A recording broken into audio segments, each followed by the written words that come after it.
Meanwhile, American President Joe Biden hosted his South Korean counterpart Yoon Suk-yeol and also the Japanese Prime Minister Fumio Kishida at Camp David on Friday. The three leaders are in fact hailing this summit and are calling it a milestone. Here's a look as to why this summit is important and also as to what it aims to achieve. Now, this, in fact, is a first of its kind trilateral summit at the presidential retreat Camp David. This is the first formal meeting between the three nations, though the leaders have met earlier but only on the sidelines of other meetings. And this is their first standalone summit.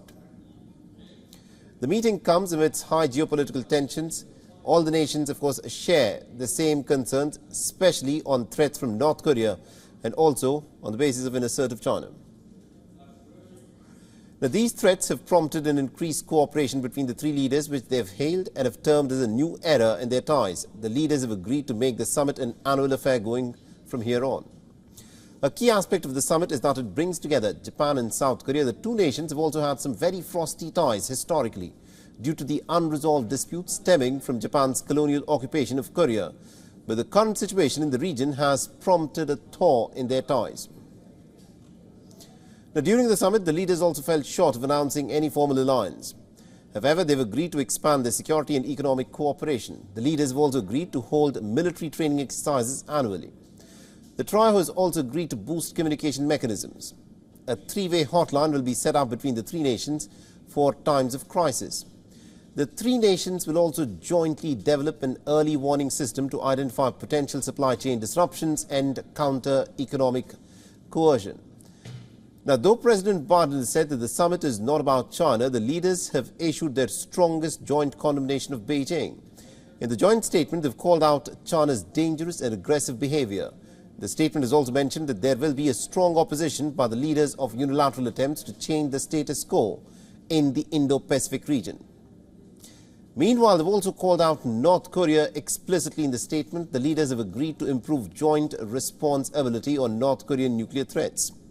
They've reaffirmed their commitment to the complete denuclearization of North Korea and have urged the country to abandon its nuclear and ballistic missile programs. And they've also agreed to share real-time information on North Korean missile launches. Now, the summit is likely to bring reactions from China and North Korea. China is closely monitoring the developments and is said to be on high alert. The Chinese envoy to South Korea has said that the country firmly opposes any act targeting it.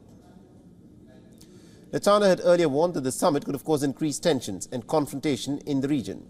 Meanwhile, South Korean intelligence has also alerted that North Korea could also be ramping up its missile tests that can coincide with the summit, or it could be in defiance of the upcoming second round of US-South Korea large-scale military drills. And our correspondent Susan Tehrani has been tracking the story very closely for us and has sent us this report. Listen in. During that press conference, President Biden said that there wasn't much he agreed with his predecessor Donald Trump when it came to foreign policy.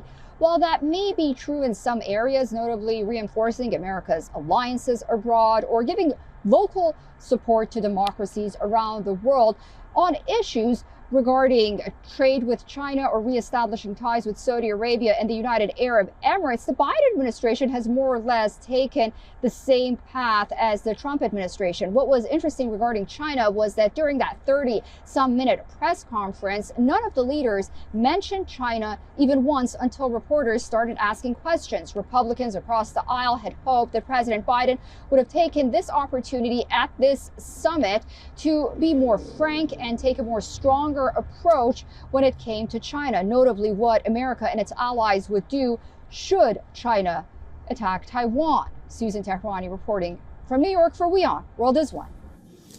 And we also earlier spoke with Dr. Robert Kelly. Dr. Kelly is an American political analyst on inter-Korean affairs and also a professor of political science at the Pusan National University. Listen to what he had to say.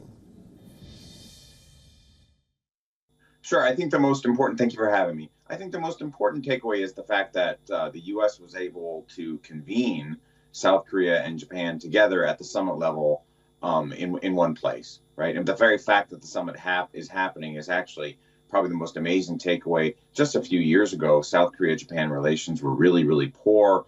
You covered some of the reasoning in the lead up, sort of the colonial period and things like that. There's sort of a lot disputes. Their relations have been pretty frosty. And so for a long time, everyone was really pessimistic that the U.S. would be able to get South Korea and Japan to work together on issues that all three countries share, most obviously North Korea's nuclear program, and then, of course, the rise of China. So the fact that it happened is pretty amazing. I think that in itself is the big story here, right? But it's also the reason why there haven't been too many concrete takeaways, right? There hasn't been sort of like any real discussion about like what would the three countries do if North Korea used a nuclear weapon, right? We have to start thinking about these things, and the relationship between the three just isn't mature enough to discuss that.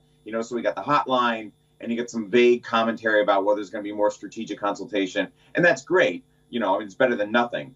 But what's really lacking here is sort of like any kind of like details about what that would be, and that's probably just because it's amazing that this thing even happened at all. Let's now shift our attention to the 2024 U.S. presidential elections, where the former President Donald Trump is planning to skip the first Republican presidential debate altogether. The reports indicate that Trump is in fact expected to sit down for an interview. The first GOP debate will take place on the 23rd of August in Milwaukee, Wisconsin, and Trump has increasingly been informing those who are close to him that he has made his decision and he will not be on the debate next week. Now, according to sources, the timing for the private interview has not been finalized yet, but it is expected to air around the same time as the debate. And Trump's advisors, however, have said that the former president could ultimately change his mind and decide at the last moment that he wants to attend the debate. Now, the former president's Republican rivals are actively preparing for the GOP's presidential debate next week. The former Vice President Mike Pence is hosting mock debate sessions with someone playing the part of the former president. Reports indicate that the Florida Governor Ron DeSantis has been participating in weekly debate preparation sessions for several weeks.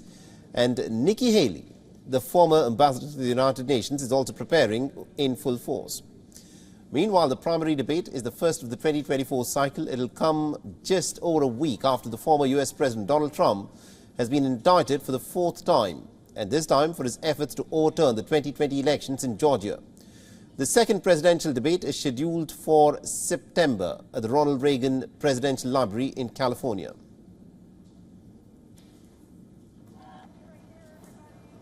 WION is now available in your country. Download the app now and get all the news on the move.